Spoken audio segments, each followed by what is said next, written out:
Olá! Hoje a gente vai mergulhar numa ideia que é, no mínimo, surpreendente e que está mudando a forma como a gente entende a inteligência artificial. A questão é, e se o problema não for o tamanho dos modelos, mas sim a geometria invisível do mundo onde eles operam? Todo mundo já viu isso acontecer. Um sistema de IA de última geração, capaz de compor música, de escrever código e de repente comete um erro que parece totalmente ilógico. É um paradoxo que intriga muita gente. Mas a resposta pode estar num pressuposto fundamental, um detalhe que quase ninguém para questionar. Vamos pegar um exemplo bem concreto de alto risco. Imagina só uma IA que confunde duas peças vitais numa linha de produção. Semanticamente elas são bem próximas, certo? Ambas são válvulas. Mas na prática, no mundo real, são coisas completamente diferentes. Essa confusão é, na verdade, um sintoma de um problema muito, mas muito mais profundo.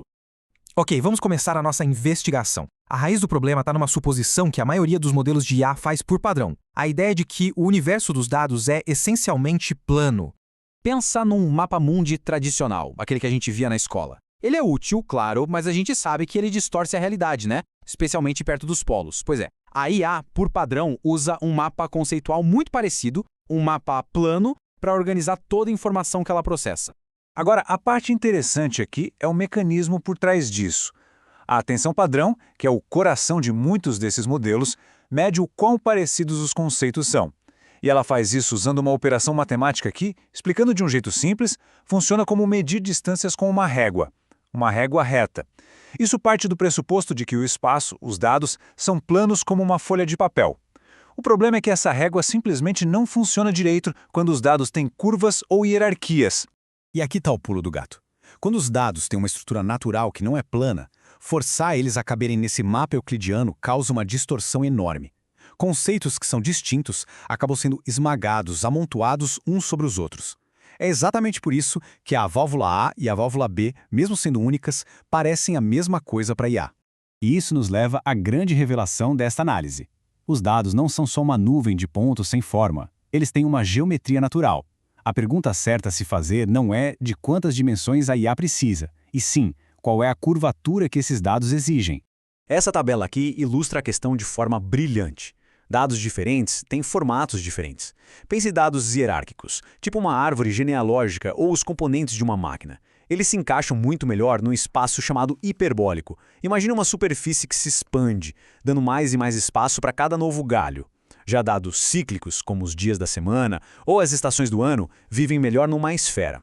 O problema é que a IA, por padrão, tenta encaixar todas essas formas numa única folha de papel.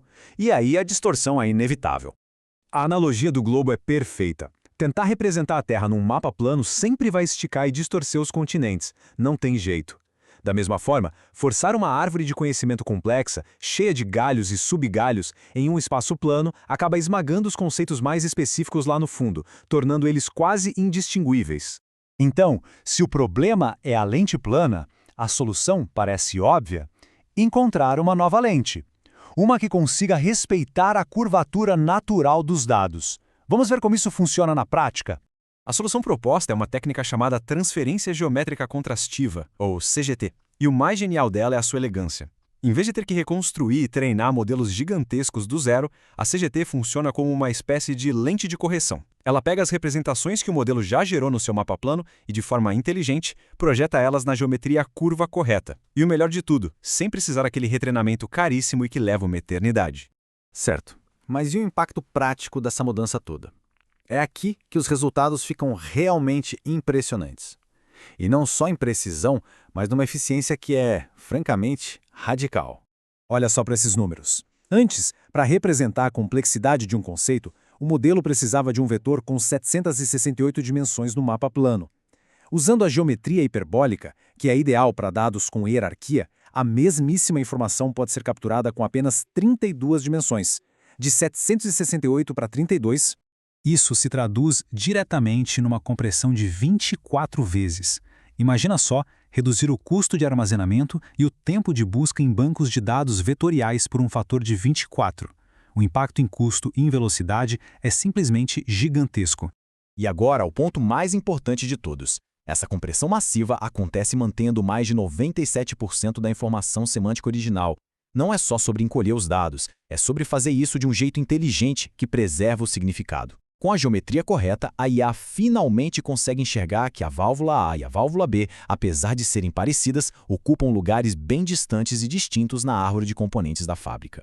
No final das contas, a lição aqui é profunda. Talvez essa corrida para construir modelos cada vez maiores, com mais e mais parâmetros, seja só uma forma de compensar na força bruta por uma falha de representação. A verdadeira inteligência pode vir, na verdade, de entender a forma do problema. E isso nos deixa com uma pergunta para refletir. Mudar de uma geometria plana para uma geometria curva abriu portas para uma eficiência e uma precisão que a gente mal imaginava. Fica a questão: que outras suposições invisíveis, que outros mapas planos podem estar limitando o potencial da inteligência artificial hoje em dia?